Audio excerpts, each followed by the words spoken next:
नमस्कार साथियों, आप सभी का हार्दिक स्वागत है आपके अपने YouTube चैनल कुंडलवाल स्टडी में। हम इस वीडियो में आज यानी 16 सितंबर 2022 को आरआरबी ग्रुप डी की थर्ड शिफ्ट में पूछे गए जीके, जीएस और करंट अफेयर के क्वेश्चन को सॉल्व करने वाले हैं। तो चलिए देखते हैं आज कौन कौन से क्वेश्चन पूछे गए हैं। फर्स्ट क्वेश्चन है, भारत में सबसे पुरानी पर्वतमाला कौन सी है? तो इसका सही जवाब हो जाएगा सबसे पुरानी पर्वतमाला है अरावली पर्वतमाला। अगला सवाल है, दूसरी पंचवर्षीय योजना किस मॉडल पर आधारित थी?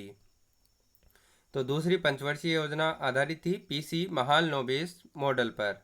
और आपसे पूछ ले कि प्रथम पंचवर्षीय योजना किस मॉडल पर आधारित थी, तो उस समय अपना आंसर हो जाएगा हेरोल्ड डोमर मॉडल पर।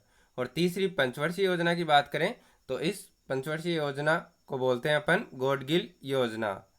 अगला सवाल है, गोवा मुक्ति दिवस कब मनाया जाता है? तो गोवा मुक्ति दिवस मनाया जाता है 19 दिसंबर को।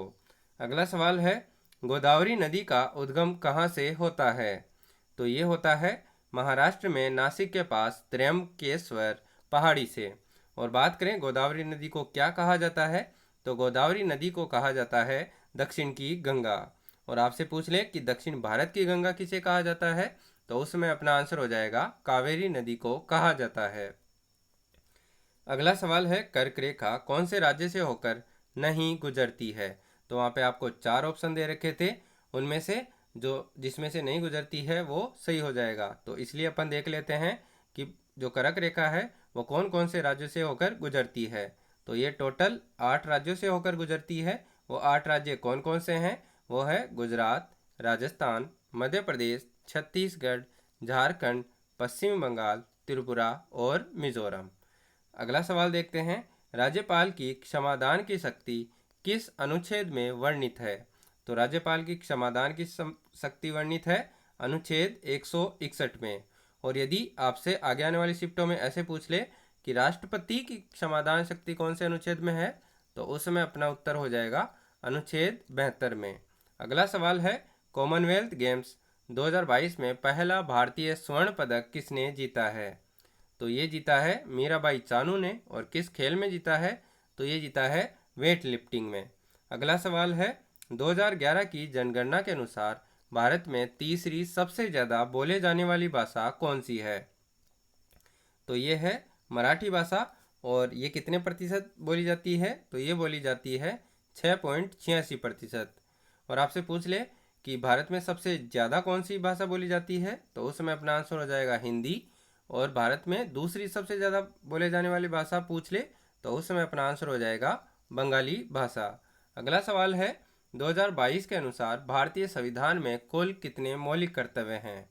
तो 2022 के अनुसार भारतीय संविधान में कुल मौलिक कर्तव्य हैं 11। और ये कहाँ से लिए गए हैं? तो ये लिए गए हैं रूस के संविधान से। अब बात करें कि मूल संविधान में कितने मौलिक कर्तव्य थे, तो उस समय अपना उत्तर हो जाएगा एक भी नहीं था। तो ये कब और कब किस समिति की सिफारिश से जोड़े गए हैं, तो देख लेते हैं। तो जो 10 मूल कर्तव्य हैं ये जोड़े गए हैं स्वर्ण सिंह समिति की सिफारिश पर। और किस संविधान संशोधन से जोड़े गए हैं?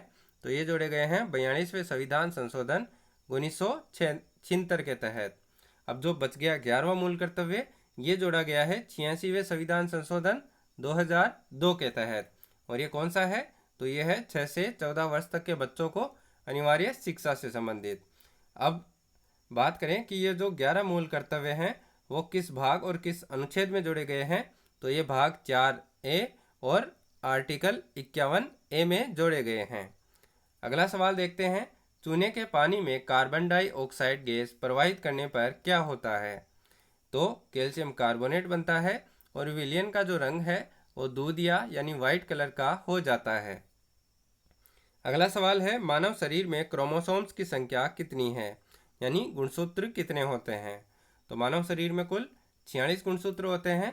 अब नर की बात करें तो नर में होते हैं 44 प्लस XY। और मादा की बात करें तो मादा में हो जाते हैं 44 प्लस XX। एक बार फिर से सुन ले, मादा में 44 प्लस XX और नर में 44 प्लस XY। अगला सवाल है, कीट बक्सी या कीटों को खाने वाला पौधा कौन सा होता है? तो ये होता है पिक्चर प्लांट, या जिसको नेपिथिन्स भी बोला जाता है। अगला सवाल है वॉशिंग सोडा की प्रकृति कैसी होती है? तो इसकी प्रकृति होती है क्षारीय लवण प्रकृति। अगला सवाल है प्लास्टर ऑफ पेरिस में जल के कितने अणु होते हैं? तो इसमें आधा अणु जल का होता है, क्योंकि यदि इसके फॉर्मूले की बात करें तो इसका फॉर्मूला होता है CaSO4.12H2O। अगला सवाल है कल्याण लक्ष्मी या शादी मुबारक योजना किस राज्य ने शुरू की है? तो ये जो योजना है ये शुरू की है तेलंगाना राज्य में।